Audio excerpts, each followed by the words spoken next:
Hello again. The rising tide of monastic life in this chapter of Kenneth Scott Latourette's A History of Christianity. This is page 419. The revival through monasticism. In the 10th and 11th centuries, partly but by no means entirely through the inspiration and example of Cluny, the tide of the monastic life continued to mount. In England there was Dunstan from 909 to 988. Of noble Saxon stock, monk and abbot of Glastonbury, later Archbishop of Canterbury, he and some of his friends who became bishops led in the improvement of the monasteries and of the church as a whole in that land. There were similar movements in France, Italy, and Germany, which in the last two countries were encouraged by some of the Holy Roman emperors. More and more it became the practice, somewhere after the manner of Cluny, for monasteries to be put in the ownership or under the control of some famous abbey. This was partly to escape the debilitating influence of a lay proprietor, and partly to ensure the strict observance of the monastic rule in the subordinate houses.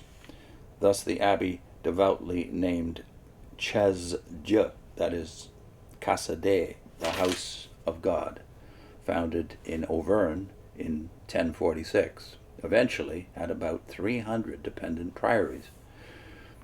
Fleeing from the Turkish invasions, Greek monks brought their traditions chiefly to Italy, but also to France. In Italy, new foundations were made, several of them through devoted scions of noble stock who had abandoned the world for the life of prayer and asceticism. Famous was Romuald, that is Romuald, who lived from around 950 to 1027. Of the ducal family of Ravenna, who turned monk to expiate a crime of his father. He soon left the Cluniac Benedictine monastery which he had entered, and became a hermit. An extreme ascetic, he was a wanderer and inspired many by his example.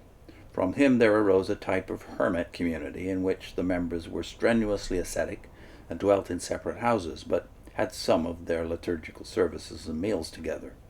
From time to time they went forth as preachers. From this eventually came the Camaldulian order, named for its center at Camaldoli. Peter Damian, who lived from around 1007 to 1072, was also of Ravenna, but from a lowly, poverty-stricken family. Through hard labor he acquired an education and taught at Parma. Then, from an inward urge to the perfect Christian life, he entered a monastery, became a hermit, noted for the extreme austerity, and eventually was made abbot, and inspired by the example of Romuald, whose biography he wrote, organized monasteries which were affiliated with his own. As were so many others of this new burst of monastic devotion, he was deeply concerned for the purification of the church as a whole, and urged the popes to further it. One of the latter made him Cardinal Bishop of Ostia, the ancient seaport of Rome, and he became prominent in the inner circles of the papal entourage, where we shall meet him again, laboring to carry out his dreams. Jean Galbert, that is Gualbert, who lived from 990 to 1073, as a youth he also came under the influence of Romuald. He was for a time at Camaldoli, and then founded a monastery at Vallombrosa near Florence, which soon became the head of a family of monastic houses. In them perpetual silence was the rule. The manual labor was performed by conversi, that is, lay brothers, to leave the choir monks free for prayer. The choir monks were those who devoted themselves to the services in the chapel. Noted, but in a somewhat different way, was Bernard of Menthon, 923 to 1008. Born in a rich family of noble blood, he refused an honorable marriage to which his family urged him, entered the ranks of the clergy, and in his mid-40s was Archdeacon of Aosta, near the southern outlet of the famous pass across the Alps, which now bears his name. Distressed by the savagery and poverty of the folk who dwelt in the mountains and who robbed travelers crossing the pass, he gave himself to them, won them, and then, at the head of the pass, founded a monastery and dedicated it to the care of those who journeyed by its doors. In 1213, Pope Innocent III put it under the rule of the Augustinian canons. Still different was the monastery of B-E-E. Wait a minute, let's look at that again. No, I think it's not B-E, it's Bec, B-E-C, in Normandy. Like Cluny, it was to be a wellspring of vitality for large areas, especially Normandy and England. In contrast with Cluny, it was a center of intellectual life and theological activity. It was begun in the forepart of the 11th century by Herluin, Herluin. Herluin was of noble birth, a warrior who in his late 30s turned to religion. He learned to read, was ordained priest, and gathered a small monastic community. To this, in 1042, came Lanfranc. Lanfranc was from the north of Italy.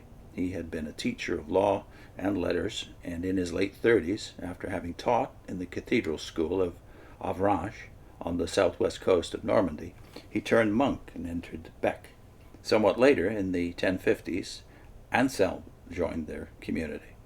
He was of Lombard stock and was born in a valley in the Italian Alps. Studious and deeply religious, he had long wished to adopt the monastic life, but in this met the bitter opposition of his father. It was not until he had crossed the Alps that he felt free to take the step. He proved to be the greatest theological intellect between Augustine and Thomas Aquinas, and in this capacity we shall meet him again.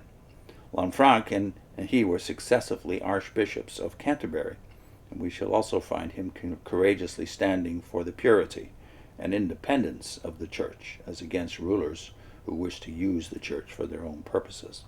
Lanfranc and Anselm gave Bec its distinctive character, the combination of deep religious devotion in which they reinforced what came through Herluin with scholarly pursuits.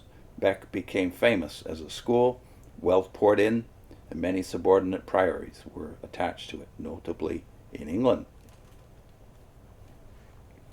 I'll put in a link this time to